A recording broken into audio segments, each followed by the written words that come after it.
Satu hal telah ku minta kepada Tuhan, itulah yang ku ingini. Satu hal telah ku minta kepada Tuhan, itulah yang ku ingini.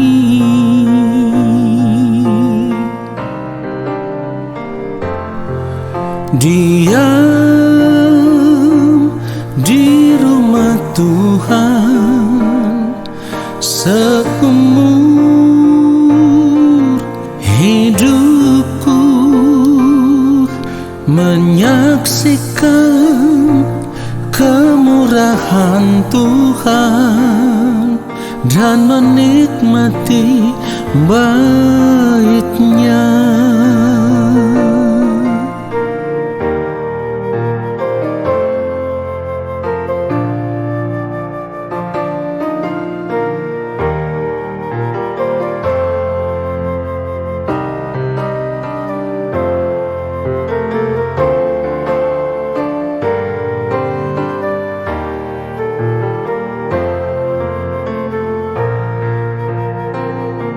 Satu hal telah ku minta kepada Tuhan, itulah yang ku ingini. Satu hal telah ku minta kepada Tuhan, itulah yang ku ingini.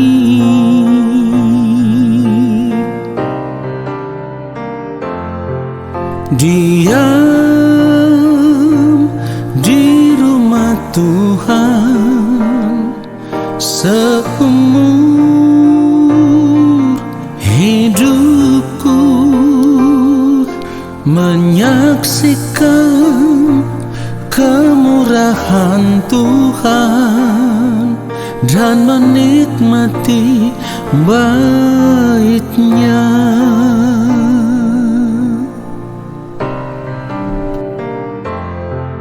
Diam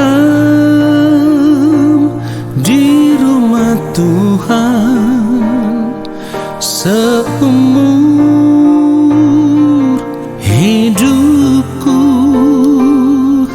menyaksikan kemurahan Tuhan dan menikmati bait-Nya, dan menikmati bait-Nya,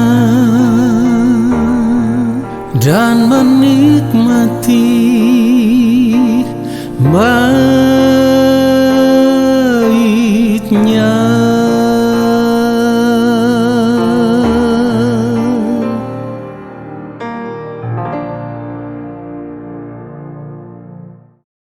Mari kita siapkan hati kita untuk menerima kebenaran firman Tuhan saat ini. Mari kita berdoa. Maha Kudus Allah Bapa kami yang ada di dalam kerajaan sorga, saat ini kami mau duduk diam di kaki-Mu ya Tuhan, dan kami mau menanti-nantikan Bapa berbicara bagi kami, menyampaikan kebenaran firman Tuhan bagi kami. Ya Bapa, hamba-Mu ini hanyalah alat. Hamba tidak dapat berbuat apa-apa di luar daripada Engkau. Oleh sebab itu hamba mohon, belas kasihan Allah Roh Kudus mengurapi hamba, menaruh setiap perkataan kebenaran itu dalam mulut hamba, supaya apa yang hamba sampaikan, itulah kebenaran yang Bapa kehendaki, dan kebenaran itulah yang akan memberkati setiap anak-anak-Mu, setiap kami yang mendengarkan. Bapa, maafkan semua ketidaktepatan hidup kami, supaya oleh pengampunan-Mu ya Allah, Saat ini kami semua ada di dalam keadaan layak dan berkenan di hadapan-Mu dan siap untuk menerima kebenaran firman-Mu. Di dalam nama Tuhan Yesus Kristus, kami sambut firman Tuhan saat ini. Haleluya. Amin. Saudaraku yang dikasihi oleh Tuhan Yesus Kristus, kita akan melihat kebenaran firman Tuhan. 2 Korintus pasal 11, dan kita akan membaca ayat yang kedua dan ayatnya yang ketiga. Sebab aku cemburu kepada kamu dengan cemburu ilahi, karena aku telah mempertunangkan kamu kepada satu laki-laki untuk membawa kamu sebagai perawan suci kepada Kristus. Ayat 3, tetapi aku takut kalau pikiran kamu disesatkan dari kesetiaan kamu yang sejati kepada Kristus, sama seperti Hawa diperdayakan oleh ular itu dengan kelicikannya. Saudara yang dikasihi oleh Tuhan Yesus Kristus, dari kebenaran firman Tuhan ini seharusnya kita bisa mengerti bahwa kejatuhan manusia ke dalam dosa itu bisa terjadi karena adanya kerjasama antara manusia dengan iblis. Sebab kalau kita mau belajar kebenaran firman Tuhan secara benar, maka kita akan mengerti bahwa kejatuhan manusia ke dalam dosa saat itu adalah karena tipu daya iblis. Dan saat itu iblis menawarkan sesuatu yang sebenarnya sudah dilarang oleh Allah. Dan seharusnya manusia tahu akan hal itu, bahwa apa yang ditawarkan oleh iblis itu adalah hal yang telah dilarang oleh Allah, di mana Allah telah melarang manusia untuk tidak boleh memakan daripada buah itu. Persoalannya adalah karena keinginan diri manusia untuk menikmati buah itu, maka manusia pada akhirnya berhasil diperdaya oleh iblis dengan kelicikannya, sehingga manusia memilih untuk menikmati apa yang dilarang oleh Allah. Dan hal itu sama dengan manusia memilih memberontak kepada Allah, yang pada akhirnya membuat manusia jatuh ke dalam dosa. Saudara yang dikasihi oleh Tuhan Yesus Kristus, sebagai orang percaya seharusnya kita benar-benar menyadari akan hal ini. Ketika kita saat ini sudah berada di dalam Kristus, kita harus benar-benar menyadari bahwa iblis akan selalu berusaha menawarkan segala sesuatu yang akan membuat kita terus tergoda untuk menikmati apa yang ditawarkan oleh iblis. Dan kita harus mengerti bahwa manusia saat ini memiliki potensi yang lebih besar untuk jatuh ke dalam dosa dibandingkan dengan Adam dan Hawa yang saat itu berhasil diperdaya oleh iblis sehingga mereka melanggar apa yang dilarang oleh Allah.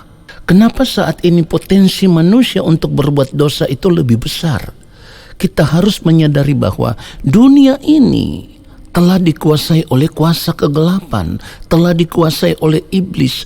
Dan dalam hari-hari hidup kita, kita bisa melihat bahwa dunia selalu berusaha untuk menawarkan berbagai macam kesenangan hidup yang akan membuat kita tergoda untuk ingin menikmati hal-hal yang ditawarkan oleh dunia saat ini. Dan karena begitu banyaknya tawaran kesenangan hidup dunia saat ini, maka terkadang tanpa kita sadari, kita tergoda untuk menikmati itu, yang pada akhirnya membuat kita hidup menikmati apa yang ditawarkan oleh dunia saat ini. Inilah yang firman Tuhan maksudkan. Tetapi aku takut kalau pikiran kamu disesatkan dari kesetiaan kamu yang sejati kepada Kristus. Saudaraku, Seharusnya kita menyadari bahwa penebusan kita di dalam Kristus Yesus Tuhan kita hanya memiliki satu tujuan, yaitu supaya kita bisa dikembalikan kepada Allah Bapa di sorga di dalam keadaan yang benar-benar benar, di dalam keadaan yang tidak bercacat, tidak bercela. Ini yang firman Tuhan maksudkan, aku telah mempertunangkan kamu kepada satu laki-laki untuk membawa kamu sebagai perawan suci kepada Kristus. Dengan demikian kita harus benar-benar sadar bahwa ketika kita berada di dalam Kristus, kita harus menjaga segenap hidup kita supaya tetap ada di dalam keadaan yang tidak bercacat, tidak bercela. Kita harus menjadi perawan suci, artinya hidup kita itu harus benar-benar ada dalam kesucian, harus benar-benar ada dalam kekudusan, harus benar-benar ada di dalam kebenaran. Inilah yang firman Tuhan maksudkan di dalam 1 Petrus 1 kalau kita membaca ayatnya yang ke-15. Tetapi hendaklah kamu menjadi kudus di dalam seluruh hidupmu, sama seperti Dia yang kudus yang telah memanggil kamu. Ini artinya kalau di dalam hidup kita tidak mau menjaga seluruh hidup kita, atau kita tidak mau menjaga segenap hidup kita supaya tetap ditemukan kudus di hadapan Allah Bapa di sorga, maka dapat dipastikan kehidupan kita tidak berkenan di hadapan Allah Bapa di sorga.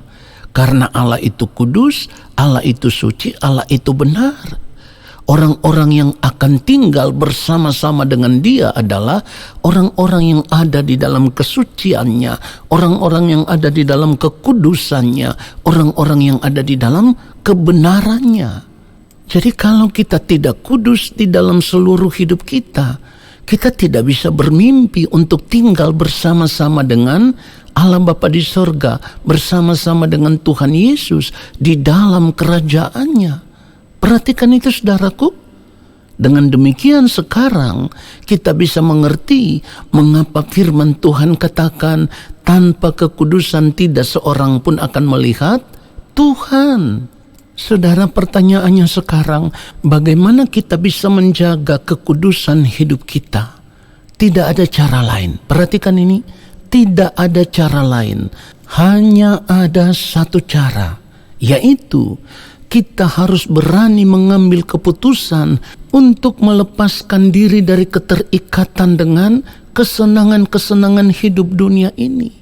Kita harus berani memilih untuk meninggalkan dunia ini dengan segala kesenangannya. Memilih untuk tidak lagi menikmati dunia ini dengan segala kesenangannya. Sebab jika tidak, maka selamanya kita akan terikat dengan dunia ini. Terikat dengan dunia ini berarti kita akan terus hidup menikmati dunia ini dengan segala kesenangannya. Padahal sebagai orang percaya, kalau kita belajar kebenaran firman Tuhan dengan benar, maka kita tahu firman Tuhan melarang kita untuk mengasihi dunia ini. 1 Yohanes pasal yang kedua ayat 15, firman Tuhan katakan, janganlah kamu mengasihi dunia dan apa yang ada di dalamnya. Jikalau orang mengasihi dunia, maka kasih akan Bapa tidak ada di dalam orang itu. Artinya kalau kita masih mengasihi dunia ini, masih ingin menikmati dunia ini, hal itu sama dengan kita menduakan Tuhan. Hal itu sama dengan kita tidak mengasihi Tuhan dengan segenap hati kita, dengan segenap jiwa kita, dengan segenap akal budi kita, bahkan dengan segenap kekuatan kita. Dengan demikian, kita tidak akan mungkin bisa tinggal bersama-sama dengan Allah. Firman Tuhan dengan tegas berkata, siapa yang tidak mengasihi Tuhan, terkutuklah ia. Maranatha. Jadi kalau kita sadar bahwa saat ini kita berada di dalam Kristus, maka kita harus memiliki komitmen, kita harus memiliki tekad untuk menyerahkan segenap hidup kita kepada Allah. Tidak boleh ada yang kita sisakan, atau tidak boleh ada lagi yang tersisa yang kita simpan untuk menikmati dunia ini. Kita harus menyerahkan segenap hidup kita supaya kita bisa kembali kepada Allah Bapa di surga di dalam keadaan sebagai perawan suci. Artinya di dalam keadaan yang tidak bercacat, tidak bercela, di dalam keadaan yang benar-benar kudus, supaya kehidupan kita bisa ditemukan berkenan di hadapan Allah Bapa di sorga, dan kita bisa dipandang layak untuk diterima di dalam kerajaannya. Sebab jika tidak, maka kita akan ditolak, kita tidak bisa diterima di dalam kerajaan Allah. Tuhan Yesus memberkati kita semua.